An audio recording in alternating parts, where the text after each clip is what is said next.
Voilà, vous avez compris que je n'ai pas voulu aller plus loin parce qu'elle est avec nous sur ce plateau. Je vous avais dit que je suis très honoré aujourd'hui de recevoir des dames sur ce plateau. Et avec moi ici, Madame Rosiane Kabangou, qui est avec nous, représentante de la jeunesse congolaise au COMESA, à qui je dis bonjour.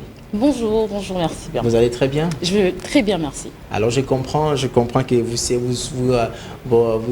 ayez peut-être arrêté par notre frère cadet l'embouteillage. Quelque part. C'est plutôt certaines contraintes, mais je devais être là puisque j'ai promis d'être là. Ah voilà, les COMESA. Beaucoup de Congolais déjà se posent... ça fait très longtemps que nous avons entendu ces termes ici en République démocratique du Congo. C'est quoi tout d'abord le COMESA et quel est votre rôle en tant que représentant de la jeunesse congolaise au COMESA? Alors, merci beaucoup pour l'octroi du verbe. Je suis Rosiane Kabangou, je suis juriste, avocate, parce que je suis avocate. Je suis également représentante de la jeunesse congolaise au sein du COMESA, comme vous venez de le dire, mais aussi et surtout, toujours dans le cadre de mon engagement citoyen, je suis fondatrice d'une plateforme qui s'appelle Laboria Group, qui est une très grande plateforme qui vise à accompagner les jeunes Congolais, et plus particulièrement les jeunes femmes et les jeunes filles congolaises dans leur autonomisation. Alors, en ce qui concerne le programme Jeunesse COMESA, il faut signaler d'emblée que le COMESA n'est rien d'autre qu'un sigle en anglais qui veut dire Common Market of Eastern and Southern of Africa. En français, ça veut dire marché commun de l'Afrique centrale et australe. Et nous sommes là, dans le cadre de ce programme, nous sommes là pour s'assurer de la participation effective de la jeunesse, particulièrement congolaise et africaine en général, en tout ce qui concerne le développement socio-économique du continent, ce qui est le premier pilier de notre programme, mais aussi et surtout en ce qui concerne la participation de cette jeunesse à toutes les questions liées à la gouvernance démocratique. En tout cas, voilà brièvement ce que je peux vous dire concernant ce programme COMESA. Ah voilà, donc nous allons parler un tout petit peu, monsieur Olivier Monankou à la réalisation, si on peut afficher cette thématique, appropriation du droit de la femme dans la société congolaise. Comment vous voyez cette appropriation du droit de la femme en RDC, les droits de la femme? Comment vous apprenez cela en République démocratique du Congo? Voilà. Alors, parler des droits de la femme, certes, la matière reste abondante parce qu'effectivement, nous parlons d'abord, avant tout, des droits humains. Et là, nous mettons un accent en ce qui concerne le droit qu'a la femme. Et si aujourd'hui, cette thématique revient assez souvent, que ce soit dans des débats télévisés, tout comme dans des échanges en conférence, ainsi de suite, c'est parce que tout est parti d'un constat. Ce constat n'est rien d'autre que celui des inégalités dans la société. Vous le savez autant que moi, nous vivons dans une société où certaines femmes font, pour ne pas dire toutes les femmes, la majorité des femmes dans les pays africains, particulièrement en République démocratique du Congo, font objet de beaucoup de discriminations, déjà au niveau de leur société, et même quelquefois même sont victimes de certaines injustices, même au niveau familial. Notamment le droit à la parole. Dans certaines cultures, dans certaines tribus, même jusqu'aujourd'hui, les femmes n'ont pas le droit de parler devant les hommes. Et qui sait si juste la parole que la femme a, c'est justement ce qu'il faut pour résoudre un problème. Mais lorsque cette femme-là, qui est compétente, qui est allée à l'école, qui a étudié, qui a des compétences, on ne lui donne pas l'occasion d'exprimer son savoir-faire, vous voyez que même la société sera en déséquilibre. D'où la pertinence de cette thématique. Est-ce qu'il faut lui donner la parole ou c'est elle-même qui doit aussi chercher à ce qu'elle puisse arracher la parole? À mon humble avis, les responsabilités sont partagées. Partagées, pourquoi? Parce que avant de parler de la femme et de ce qu'elle-même doit réclamer comme droit, moi j'aime toujours en parler dans un contexte. Parce que cette femme dont nous parlons, c'est une femme qui ne vit pas en solitude. C'est une femme qui vit dans la société. Et malheureusement, dans notre société, les femmes font de plus en plus face à divers stéréotypes, notamment dans certains, comme je disais, dans certains environnements, par rapport à certaines religions, ainsi de suite. Il y a des principes tels que la femme ne peut pas... vous serez choqués, nous sommes ici au Congo. Il y a d'ici là quelques années, j'ai fait une descente dans le cadre d'un programme de sensibilisation de la jeunesse toujours, au niveau de Kisantu. Et là, nous échangeons, c'était sur l'éducation, c'était une campagne sur l'éducation. Et là, nous échangeons avec certains parents sur la scolarisation des enfants, les jeunes filles, ainsi de suite. Et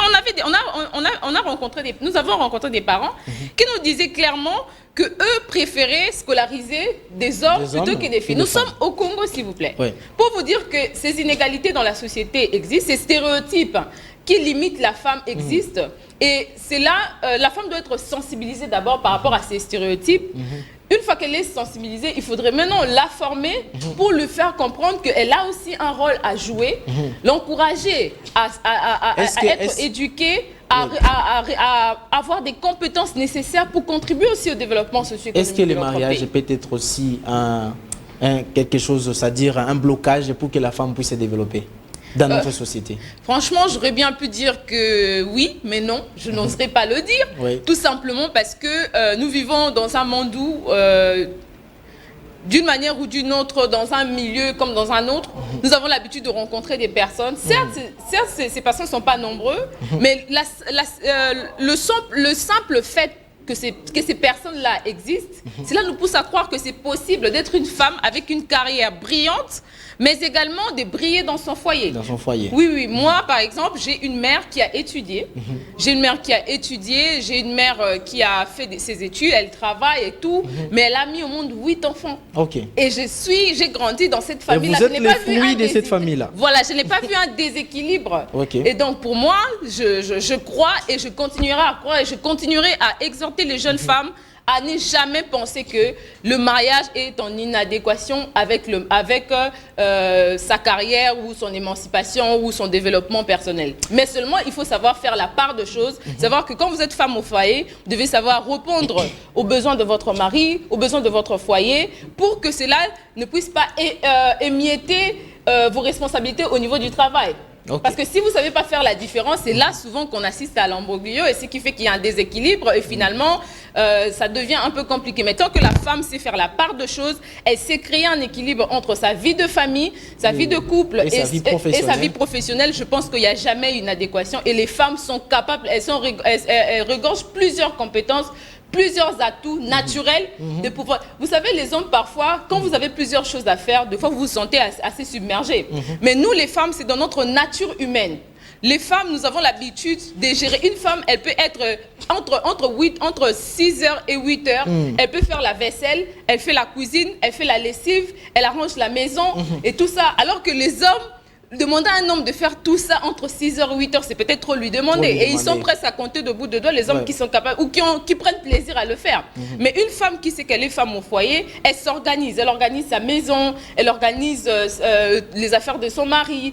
Elle s'arrange pour que sa vie personnelle ne puisse pas avoir d'incidence négative dans sa vie professionnelle. Et cela est possible pour les femmes. Quittons la société, parlons un peu politique. Est-ce qu'on peut s'attendre dans les jours à venir, comme là nous attendons un nouveau Premier ministre, est-ce qu'on peut s'attendre aussi à une dame à ces postes-là? Est-ce qu'il y a les atouts?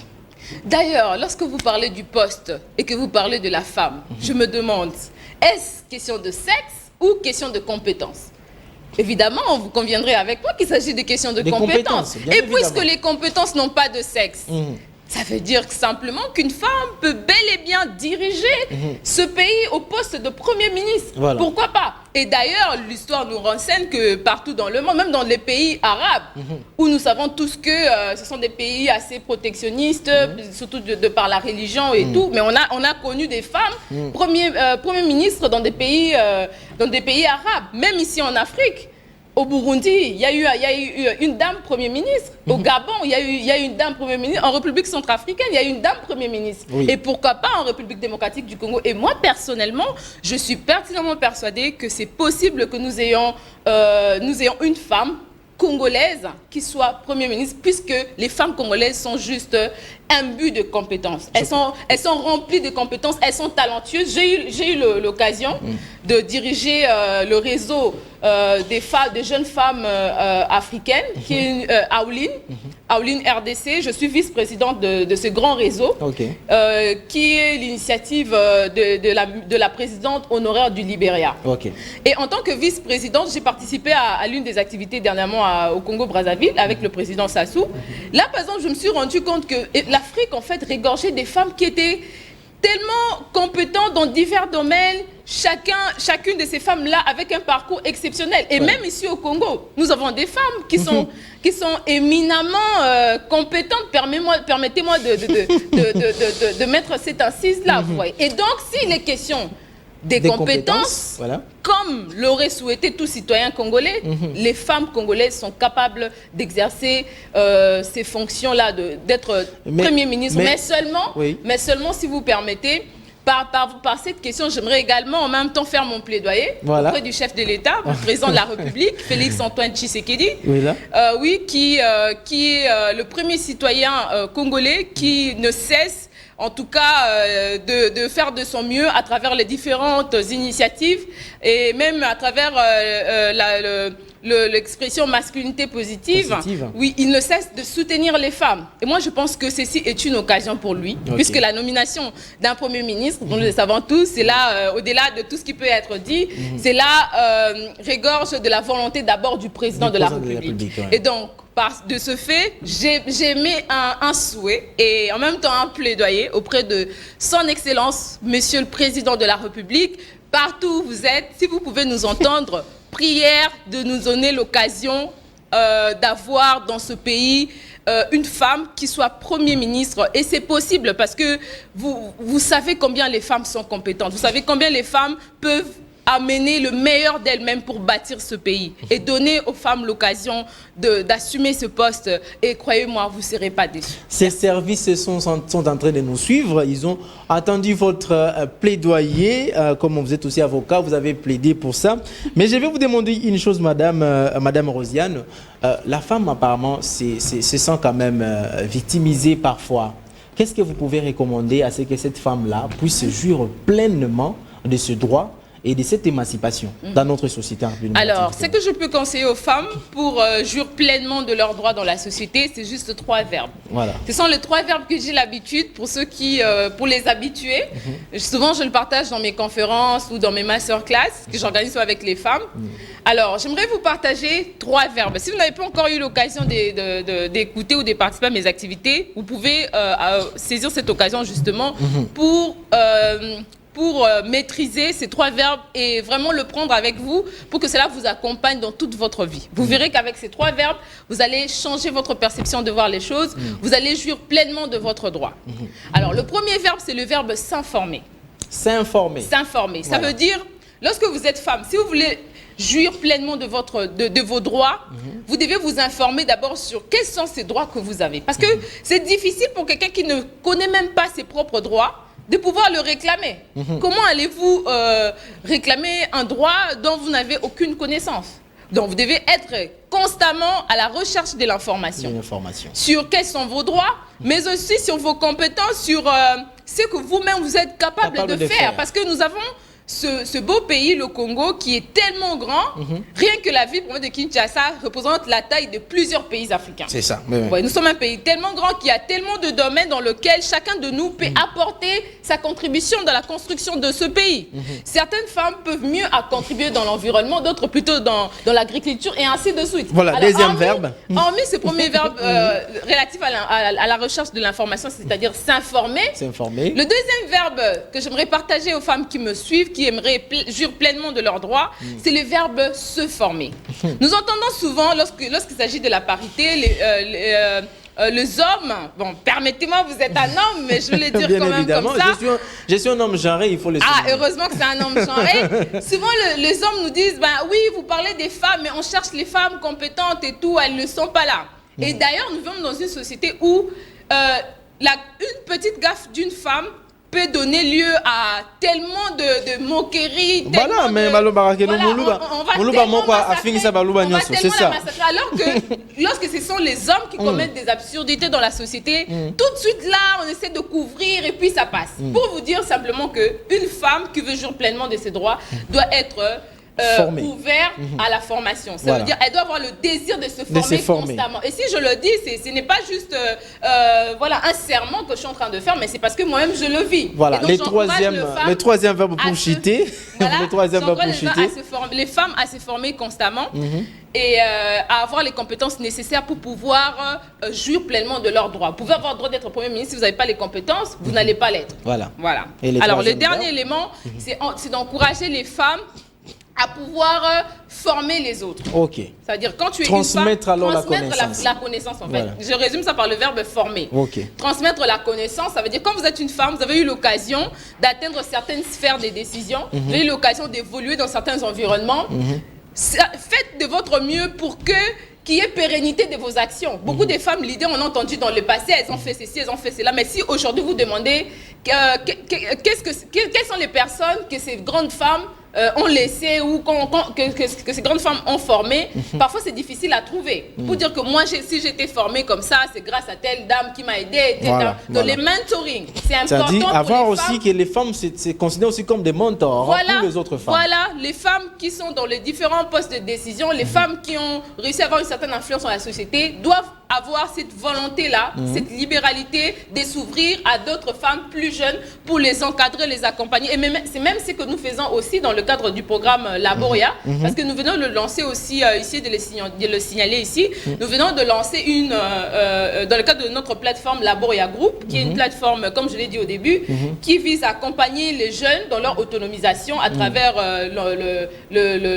ceux qui sont dans l'entrepreneuriat et ceux qui sont dans la recherche de l'emploi. Okay. Alors, nous leur offrons l'occasion d'avoir des stages, d'accéder à des bourses et aussi d'obtenir certains financements. Parce que les financements existent. Le gouvernement même a mis en place plusieurs programmes pour accompagner l'autonomisation des femmes. Il y a des fonds qui existent et l'autonomisation des jeunes. Mais et dans les cadres de ces programmes-là, vous sensibilisez les femmes à venir adhérer, à venir prendre aussi cette formation. Voilà, nous les invitons. Le programme s'appelle Capacity. C'est un programme de Laboria Group. Donc, allez-y sur nos réseaux sociaux et voilà, suivez-nous. Nous sommes sur Facebook, Twitter, Instagram. Suivez-nous et rejoignez-nous pour bénéficier de ce que nous offrons dans le cadre du programme Capacity. Merci Madame Rosiane Kabangou. J'espère que vous avez aimé cette dame qui parle comme ça. Et c'est très bien parce que nous aimons aussi que les femmes soient aussi éloquentes de cette manière et nous n'aurons pas à chercher des femmes dans la société. Malheureusement, ça sera considéré comme votre dernier mot, ces programmes Laboria que les gens peuvent aller. Est-ce qu'on peut contacter où pour accéder à ces programmes? Ah, ok, merci beaucoup. Nous sommes joignables sur toutes les plateformes réseaux sociaux. Nous sommes sur Facebook, nous sommes sur Twitter, nous sommes sur LinkedIn et Instagram. On cherche seulement Laboria. Oui, Laboria Group. Voilà, Laboria Group. Nous sommes là, nous sommes disponibles pour encadrer les jeunes filles, les jeunes femmes, tous ceux qui voudront bien bénéficier de ce programme. Et nous avons lancé un nouveau programme qui s'appelle Capacity. C'est un programme qui vise à renforcer les capacités de 1000 jeunes, dont au moins 50% des femmes. Donc merci nous invitons aussi tous ceux qui voudront bien nous accompagner dans cette cause noble, que ce soit des partenaires ou que ce soit des structures qui voudront en tout cas avancer avec nous dans cette bouée que nous avons lancée à la jeunesse et surtout à la jeunesse féminine. Nous sommes disponibles. Et notre adresse email, si vous permettez, c'est justement laboria01 @gmail.com. Merci beaucoup. Nous sommes disponibles. Voilà. Merci beaucoup Madame Rosiane Kabangou. Je rappelle que vous êtes la représentante de la jeunesse congolaise au COMESA et vous êtes aussi la présidente de plusieurs structures. Merci beaucoup de votre passage sur notre plateau et donc je n'ai plus mot à dire. Merci de nous avoir suivis et demain le rendez-vous est fixé déjà à 8h40. Au revoir.